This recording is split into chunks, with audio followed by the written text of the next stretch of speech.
নমস্কার সবাই, কিরাম আছেন? আশা করি সবাই ভালো আছেন। কয়েকদিন ধরেই আমার দুই মনু লাগিছে, মা আমাকে একটু আমের ফুল বানাই দাও দিনি।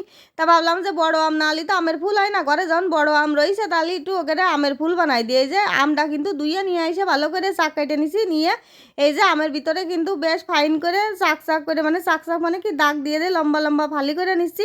তারপরে এই যে আর মাঝখানেতে মানে দেখতেই পাচ্ছেন যে কীভাবে আমি আমটা এলো ফালি করে নিচ্ছি। আর এই আমটা ফালি করার সময় কিন্তু হাতের পরে না রেখে যদি কোনো পাত্রের পরে রেখে করেন তাহলে কিন্তু ভালো হবে, তাহলে আর হাতে লাগার ভয় থাকবে না।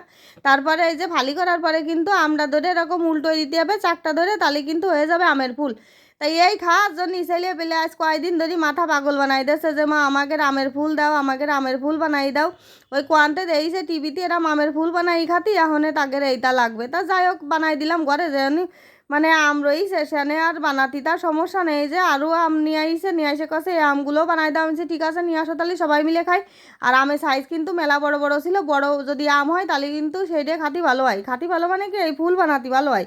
আর ছোটো মেয়ে কিন্তু সেরকম একটা ফুল হতে চায় না, ওই ছোটো হয় তো। আর যদি ঢাবড়ানো আম হয়, বেশি পাকা আম হয়, তাহলে কিন্তু ফুল মোটেই হবে না, একটু শক্ত শক্ত আম লাগবে। তালি পরে হলো আমের ফুলটা বানানো যাবে। তা আমি এই যে আমের ফুল বসে বসে বানাচ্ছি, আর আমার ছেলে পেলে পাশে দাঁড়ায় দাঁড়ায় দেখতেছে যে কিরকম করে বানাচ্ছি।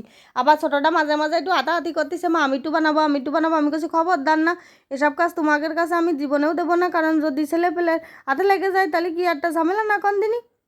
আর এই যে কি সুন্দর কিন্তু আমের ফুলগুলো বানাই বানাই তুলছি, আসলেই দেখতে ভালো লাগতেছে, মানে আমার কাছেও ভালো লাগতেছে। হ্যাঁ, আর হলো মনুর বাবা কাছে কি তা এরকম করে বানাছো, এ হলো বেশিক্ষণ সময় লাগতেছে, হচ্ছে তো শাক কাটে দাও দিনই আমরা খাইয়ে আটা দিই।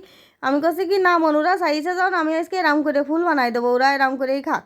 তা যাই হোক সবাই তার ধৈর্য আসলে সমান হয় না, ছেলে পেলের আবদার তো রাখতেই হবে। ওই জন্যই এখন এই যে সব কিছু আমঠাম কাটা হয়ে গেছে, আমের ফুল বানানো কিন্তু হয়ে গেছে, দেখতে কিন্তু সেরাম লাগতেছে, মানে আমার কাছে খুব সুন্দর লাগতেছে। আর রঙটাও কিন্তু আমের সেই।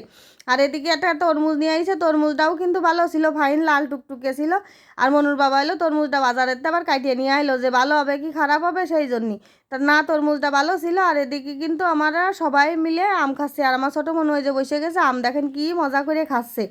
তা দেখলাম যে যাক ও তো খুশি হয়েছে, মানে কয়দিন ধরে এরকম করলাম না যে এরকম ঝামেলা করতেছে যে আমের ফুল খাবো আমের ফুল খাবো নাও, এখন যে তৃপ্তি করে খাচ্ছে এটাই হলো বড় কথা। যে মানে এতক্ষণ ধরে কাটে কুটে দিয়ে যদি মানে ভালোভাবে ওরা খাতে পারে সেইটাই হলো ভালো কথা, কারণ ওরা খুশি তো মা বাবাও খুশি। তা দেখেন কত সুন্দর মজা করে আম খাচ্ছে, আমরা কিন্তু সবাই একান একান করে খাচ্ছি। আর আমরা আবার কোনো জিনিস অল্প হোক আমরা কিন্তু সবাই মিলে সেইটাই খাওয়ার চেষ্টা করি।